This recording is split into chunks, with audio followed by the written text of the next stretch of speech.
Dimensional Barrier. Is this card printed in 2016 still relevant today, 5 years later in 2021? And if so, how could we really utilize it in order to kind of have an edge over the competition in the current metagame in either YCSs, regionals, nationals, worlds, whatever? Well, today I'm going to try my best to find all its applications, pros and cons. But before we start, you already know it. Friendly reminder to like and subscribe, motivates me so much to keep making videos like these. Yeah, let's jump right into it. Alright, so you probably already know this, but it's a normal trap card, obviously, and it reads declare one card type, so either Fusion, Ritual, Synchro, Xyz, or Pendulum. Didn't include Link at that time because we are talking about 2016, and for the rest of the turn, neither player can special summon monsters of the declare type. Also, negate the effect of all monsters of that type while they are on the field. You can only activate one dimensional barrier per turn. So for the most part, when people really read this, they think, oh, it's kind of just like a baby Vanity's Emptiness for one card type for the turn, but that's it. It's a bit more in-depth than that. First of all, it actually says you can neither player can special summon monsters of the declare type. It doesn't just say neither player can conduct those kind of summons. So for example, if you call Fusion, you're not just preventing both players from Fusion summoning, you're preventing players from special summoning Fusion monsters. This matters because it also prevents cards like Monster Reborn to revive back Fusion monsters that were properly Fusion summoned. This is just one of the several applications that the card has, but it also does something else, which makes the card not just relevant going first, as you know all trap cards kind of should be, but also pretty nice going second, since it can kind of break boards in a way. The fact that it can negate the effect of all monsters of the declare type is actually pretty nice. It acts similarly to Dark Ruler No More, but your opponent can respond in theory, even though this card is a you can only activate one card, one dimensional barrier per turn and not just use. So even if your opponent negates the dimensional barrier, you can just use another one. But whatever, this isn't the point that I'm trying to bring right now. The fact that it can negate the effect of all monsters on the field makes it so if your opponent just has a bunch of synchro negates first turn and you draw dimensional barrier a bit late, you can have it and then maybe have something else like a torrential tribute, and then next turn your opponent, he's feeling confident with all his negates, so he goes summon a monster, you go torrential, he goes negate, and then you go chain dimensional barrier. Not really necessarily acts as a strike, but it can catch people off guard, because if your opponent had like a synchro monster that couldn't be targeted by card effects, maybe your opponent wouldn't be anticipating a card like Dimensional Barrier to hurt that hard, because you're destroying every monster now thanks to Torrential Tribute. Dimensional Barrier is ensuring that it resolves since it negates everything, and then even if your opponent has a follow-up, it's not going to do anything since he's locked under no synchro, which is definitely huge. So its versatility and power level alone make it a good contender for a lot of people's side decking or just deck building in general, even though for the most part this card will only really see play in the side deck. Back in 2016, this was a bit more debatable. Same thing with 2017, as a matter of fact. People were main decking the card, and I can even go to say that in 2018, people were also main decking the card, this time for a deck that did play Link monsters, but with just Link monsters you couldn't play. So it was Pendulum. Pendulum is probably one of the decks that loses the hardest to Dimensional Barrier, so as long as Dimensional Barrier exists, Pendulum is kind of in check. Same thing with Anti-Spell. These are just cards that if you draw them, you know for a fact that your opponent will be passing at least one turn or multiples if that actually matters. Now, how good is this card against the current metagame? Well, for Shaddolls, for example, if you chain this either to Invocation, Shadow Fusion,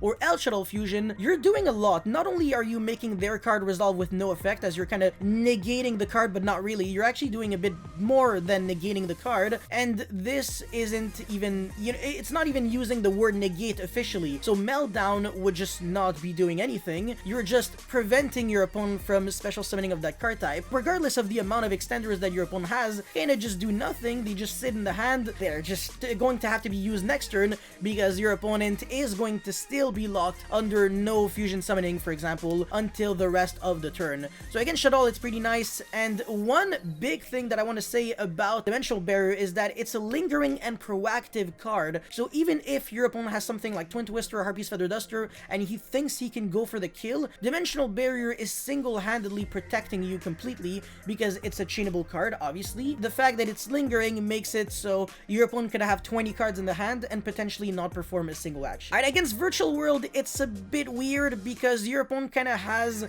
a choice since he's playing two toolboxes in the side deck, in the extra deck, sorry. The Synchro toolbox and the Xyz toolbox. So if you call Synchro, which I think is a bit better, you're only allowing your opponent to make Beatrice, Ptolemy, Zeus with either the rank 3 Xyz or rank 6 Xyz with Fan, but that's not like super broken, right? It's not like you're allowing your opponent to still make Shen with Crystal Winged Soulkin, Muddy Muddragon, so he can also go into Dragoon and Caliga. So by calling Synchro, you're also preventing the fusion monsters from hitting the field. Therefore, I would call Synchro against Virtual World 99.99% of the time, honestly. Against Prank Kids, it's good, but it's not broken. Calling Fusion is nice because the deck kind of doesn't really do that much without Fusion summoning, obviously. It kind of needs to resolve that Battle Butler if you want to explode completely, make 2 Regekis on the opponent's turn. What I would do with Dimensional Bear is that I don't think I would necessarily use it on their turn. It doesn't really make too much sense because all they're really doing is setting up Doodle-Doo with a bunch of searches and special summons. So I would hold the Dimensional Barrier on my turn, potentially either use it on draw phase or standby so your opponent can't even chain Pandemonium, or you could just simply chain it to Pandemonium. So even if your opponent has a second one and chains it, yeah, sure, he makes the Battle Butler, but it doesn't do too much because the effect will be negated while it is on the field. So your opponent would have to tribute the Battle Butler if he wants to destroy all monsters on your field, which is kind of neg. He can't just go, oh yeah, banish Meow Meow, because the effect would still be negated, which kind of blows. Against Drytron, it's actually really nasty and people don't necessarily know that. A lot of people might be scared of Mu Beta Fafnir and Zeus, so they would just use it to call Xyz. I would actually let my opponent Zeus me and use the effect to send my entire board, and then I would chain Dimensional Barrier calling Ritual. Therefore, my opponent would not be able to make Beatrice, obviously, since you only have access to one level 6, which is the Diviner of the Herald. Your opponent kind of used all his resources to make a Zeus, and now his last play really is kind of Ritual summon back the Ben 10 and then tribute it and then do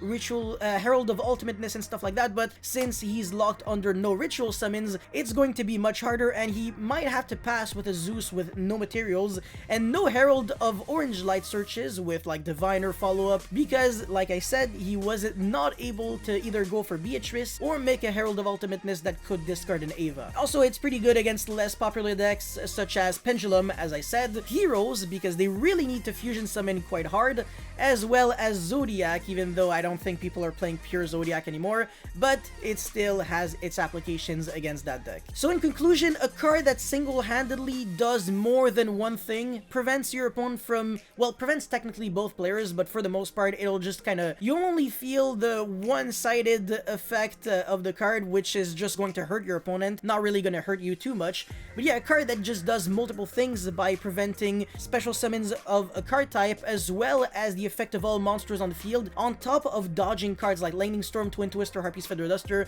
is absolutely welcomed in my side deck any day of the week. So I'm always going to be considering Dimensional Barrier, and I think if you don't own 3 copies of Dimensional Barrier already, you definitely have to buy 3, because it's just a matter of time before a deck becomes super popular and loses to the card, such as, I don't know, Jian, Sword Soul.